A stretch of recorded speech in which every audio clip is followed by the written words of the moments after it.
Di chapter sebelumnya, tepatnya pada chapter 69, kita sudah diperlihatkan bagaimana proses lahirnya graduate kelas 0. Yang ternyata, hantu ini bukan hantu biasa, melainkan dia adalah Shinigami.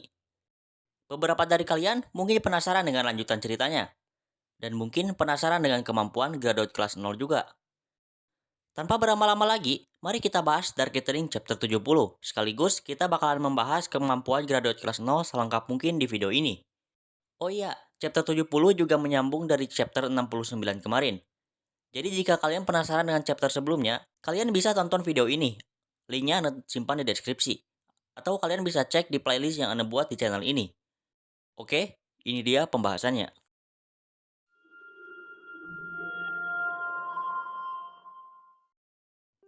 Chapter 70 dibuka dengan flashback singkat tentang chapter sebelumnya, di mana untuk menyelamatkan Sachiko, Shinigami yang aneh telah lahir setelah memakan banyak Shinigami yang mengikuti Sachiko.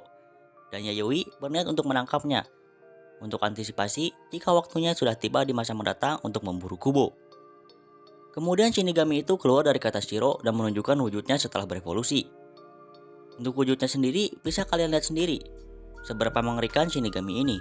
Dari yang awalnya hanya berbentuk kabut hitam, sekarang dia memiliki bentuknya sendiri, dengan tangan dan kaki yang panjang, ekor, sesuatu yang menyerupai sayap, dan jubah di belakangnya, bahkan semacam halo di atas kepalanya.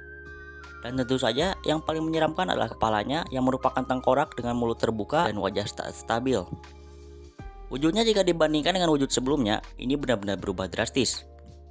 Hanya dengan melihatnya saja, bahkan Yayoi pun langsung merinding. Yayoi kemudian bertanya-tanya, sebelumnya saat hantu ini masih Shinigami biasa, dia memiliki fenomena misterius. Sekarang apa yang terjadi pada kemampuan itu setelah wujudnya berubah? Graduate kelas 0, atau mungkin kita sebut saja Zero agar lebih mudah disebut.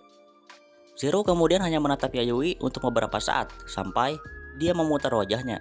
Dan saat wajahnya kembali ke posisi semula, Yayoi merasakan sesuatu terjadi pada dirinya. Sebuah fenomena supernatural yang terasa aneh. Kemudian, kata Shiro yang menampung hantu perawat pencongkel mata di tangan Yayoi tiba-tiba meledak. Yang artinya, Yayoi terkena serangan fenomena supernatural tapi terselamatkan oleh substitusi. Kemudian tubuh Zero mulai berubah lagi. Saat tubuhnya sedang berubah, Zero juga sempat mengatakan sesuatu meskipun kurang jelas. By the way, jika kalian bisa menerjemahkan ini, Anda terbantu banget. Jadi jika kalian tahu artinya, jangan ragu untuk menerjemahkannya di kolom komentar. Wujud Zero pun berubah menjadi... Alamak. Wujud Zero pun berubah menjadi gabungan dari tubuhnya dan hantu perawat pencongkel mata. Yayoi dan Sachiko yang melihat itu langsung terkejut. Dari yang terjadi sebelumnya, bisa disimpulkan bahwa wajah Zero berputar dan kembali ke posisi semula. Kata Shiro substitusi yang meledak, yang artinya hantu perawat pencongkel mata telah terhapus dan diserap oleh Zero. Sachiko menyimpulkan bahwa orang yang Zero tatap saat dia memutar wajahnya akan langsung mati. Itulah kutukan dari Zero. Yayoi juga mengkonfirmasi itu, bahwa dia juga memikirkan hal yang serupa. Kemudian Yayoi bilang kalau mereka harus segera menyegel Zero sebelum Yayoi kehabisan substitusi, dan Sachiko setuju dengan itu. Persyaratan aktivasinya sudah jelas. Yayoi bilang dia hanya menatap Yayoi saja, yang artinya dia adalah sasaran hantu ini. Yayoi kemudian meminta Sachiko untuk menyegel hantu ini. Sachiko kemudian menjadi lebih serius. Dia bilang pada Yayoi untuk tidak meremehkannya. Ini adalah kebijaksanaan orang tua. Sachiko bilang Yayoi bisa menyerahkan hal ini kepadanya, dan Yayoi lah yang harus lari. Lalu Yayoi pun berlari ke arah lain untuk mengalihkan perhatian Zero. Dan benar saja, Zero hanya menargetkan Yayoi saja. Zero yang melihat Yayoi langsung menyerangnya dengan menggunakan tangannya yang memanjang dan menargetkan ke arah mata Yayoi. Tapi itu berhasil dihindari dengan mudah oleh Yayoi. Melihat perilaku Zero, Yayoi berspekulasi bahwa Zero mewarisi karakteristik dari seseorang yang dia serap. Wajah Zero kemudian berputar lagi, tapi sebelum selesai berputar, tiba-tiba bocah gagal bucin keluar dari kata Shiro dan menghentikan wajah Zero yang sedang berputar. Yayoi yang melihat itu bertanya-tanya kenapa bocah gagal bucin mau bergerak meskipun dia tidak diancam oleh Yayoi. Kemudian Yayoi tersadar, jika dia mati, hantu yang menjadi substitusi lah yang akan lenyap terlebih dahulu. Itu artinya bocah gagal bucin berpikir dia tidak ingin terluka, karena itulah dia mau bekerja sama dengan Yayoi. Zero kesulitan memutar wajahnya karena ditahan oleh bocah gagal bucin. Kemudian, dengan tangannya yang memanjang, Zero menyerang dan mencokek kedua bola mata bocah gagal bucin, dan menyebabkan bocah gagal bucin terjatuh dan meringis kesakitan. Namun wajah Zero berputar lagi. Dan Katashiro yang menampung bocah gagal bucin pun hancur.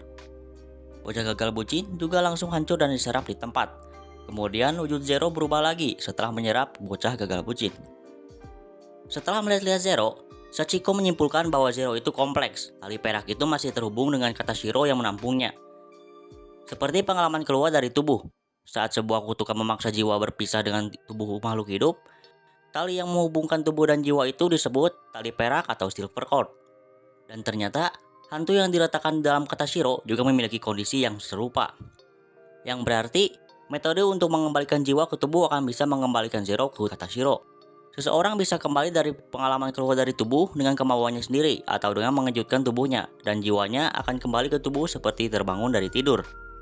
Kemudian Sachiko menumpahkan garam ke arah kaki Katashiro yang menampung Zero. Normalnya garam tidak akan berpengaruh pada Shinigami, tapi bagaimana dengan bagian yang dia serap? Sachiko mencoba hal itu dan benar saja, Zero langsung meringis kesakitan dan kakinya lenyap tepat di tempat yang sama di mana Sachiko menumpahkan garam pada Katashiro.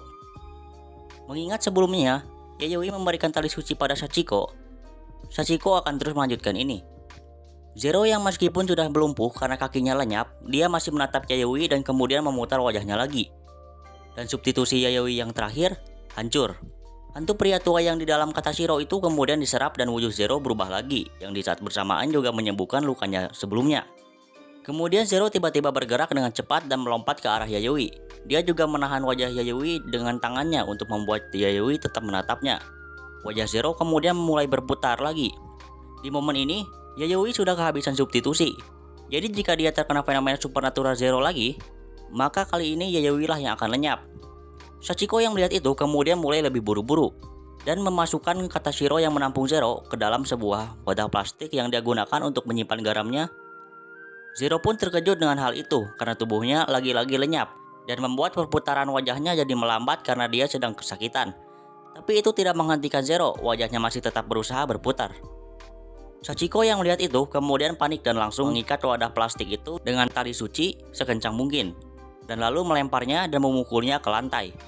Akhirnya gerakan Zero pun berhenti dan dia mulai menghilang dan kembali tersegel di dalam Katashiro.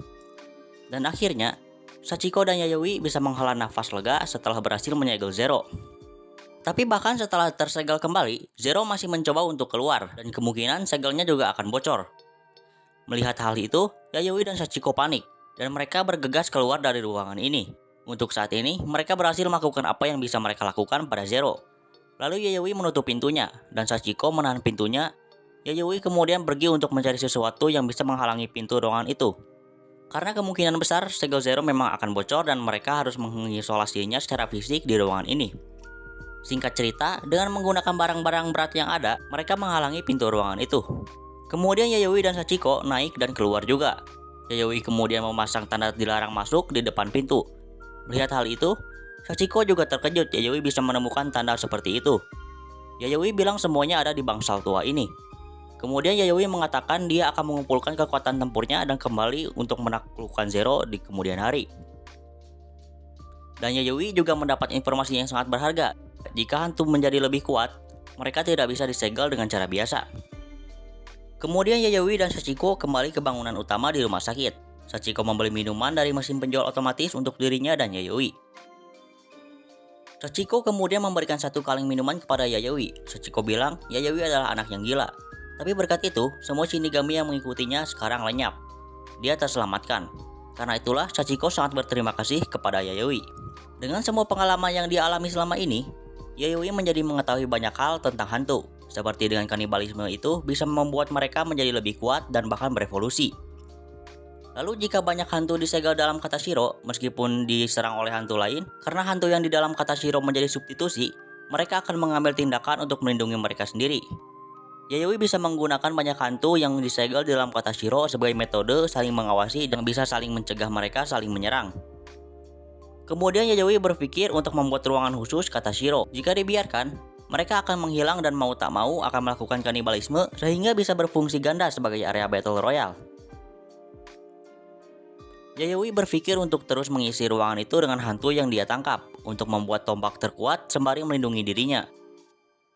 Yayoi bertanya-tanya apakah dia bisa membuat situasi di mana hantu-hantu yang dia tangkap tidak mencoba untuk memberontak. Apakah ada jawaban untuk itu? Setelah semua itu, operasi kanker perut Sachiko berhasil, tapi 10 hari berikutnya tumor ditemukan di tulang rusuknya. Mereka langsung melakukan kemoterapi tapi itu tidak memberikan efek.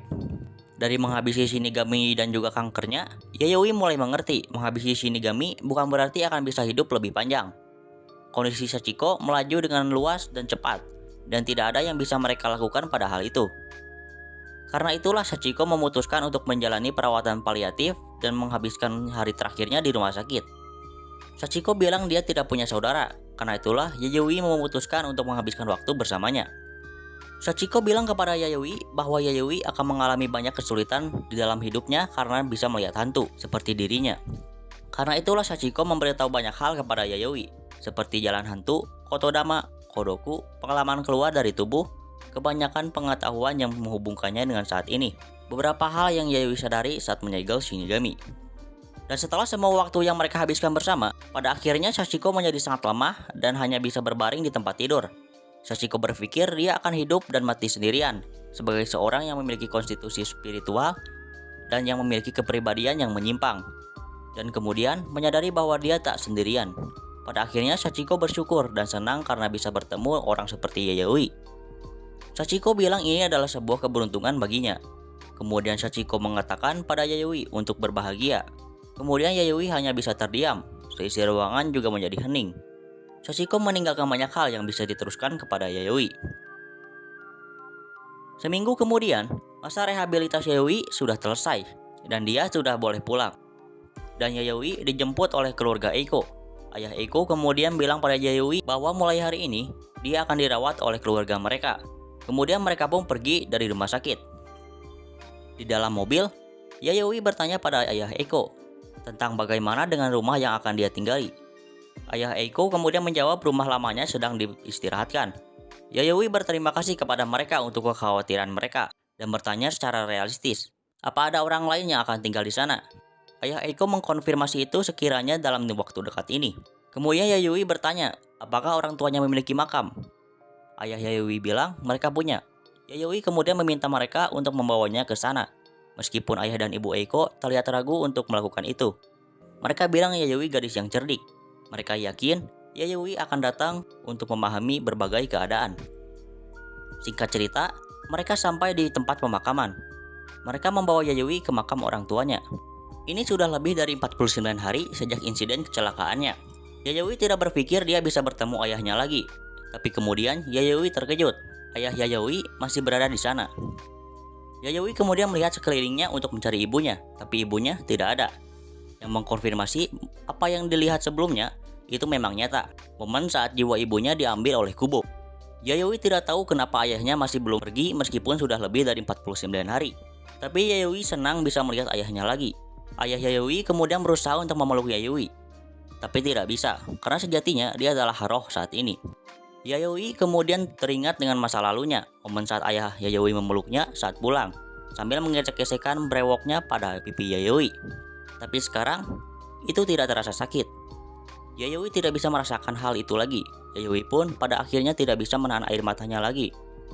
Sejak awal saat dia dirawat di rumah sakit, dia menjadi kekurangan emosi. Dan di momen ini, untuk pertama kalinya, Yayoi menangis. Saat ini ayahnya sedang memeluknya, tapi Yayoi tidak bisa merasakan kehangatan apapun. Akhirnya, Yayoi pun mengerti, seperti inilah rasanya kehilangan. Yayoi pun menangis sejadi-jadinya. Yayoi berpikir dia sudah lama mengesampingkan emosinya selama ini. Tapi dia tidak bisa melakukan hal itu lagi setelah air matanya mengalir keluar. Yayoi menyadari satu-satunya yang bertahan hanyalah dia. Kemudian flashback pun selesai dan kembali ke masa kini. Yayoi, Keitaro, Eiko, dan Ai sedang berada di makam orang tua Yayoi. Itu adalah cerita yang panjang, tapi Yayoi berterima kasih pada mereka karena mau mendengarkan. Yayoi bilang mereka perlu kembali pulang sekarang. Kemudian, Yayoi berpamitan dengan ayahnya. Kemudian mereka berempat pun pergi. Ayah Yayoi teringat kembali saat Yayoi bilang dia akan membawa ibunya kembali. Sebagai seorang ayah, jelas sekali itu membuatnya sedih. Mengetahui bahwa putri mereka melakukan hal semacam itu demi mereka. Ayah Yayoi bilang, Yayoi tidak seharusnya membahayakan masa depannya sendiri selama Yayoi tumbuh dengan baik dan sehat. Bunga pada makam orang tuanya menghabiskan seluruh air mata Yayoi. Kemudian Yayoi bersumpah bahwa dia akan menghabisi Kubo dan membawa ibunya kembali. Dan chapter 70 pun selesai. Oke, sekarang kita akan mulai membahas ulang kemampuan graduate kelas 0 sedetail mungkin, tapi seharusnya tidak akan terlalu panjang dah.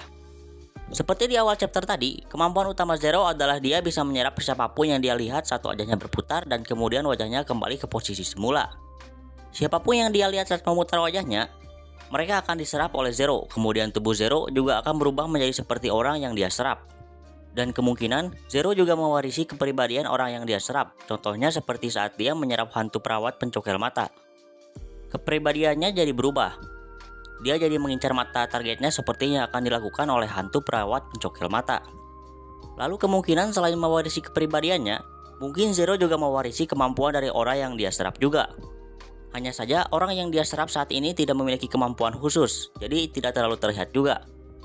Tapi ini juga hanya spekulasi Ane. Kemudian Zero juga berbeda dengan graduate lain, karena dia ini Shinigami. Jadi garam tidak akan berpengaruh, dan seharusnya tali suci juga tidak akan berpengaruh. Di chapter 70 ini garam bisa berpengaruh pada Zero itu karena dia menyerap hantu biasa yang bisa terpengaruh oleh garam. Dan yap, yang terakhir pastinya Zero itu kuat seperti graduate lainnya. Dia bahkan bisa keluar secara paksa dari segelnya saat ini. Jadi pastinya perlu disegel dengan segel yang lebih kuat dan rumit seperti graduate lainnya. Oke, cukup sudah untuk pembahasan kita di video kali ini. Mohon maaf bila ada yang kurang jelas ataupun terlewat. Untuk pembahasan berikutnya, kita akan langsung membahas chapter 71 di video selanjutnya. Terima kasih karena sudah menonton video ini. Sampai jumpa di video Ane yang berikutnya.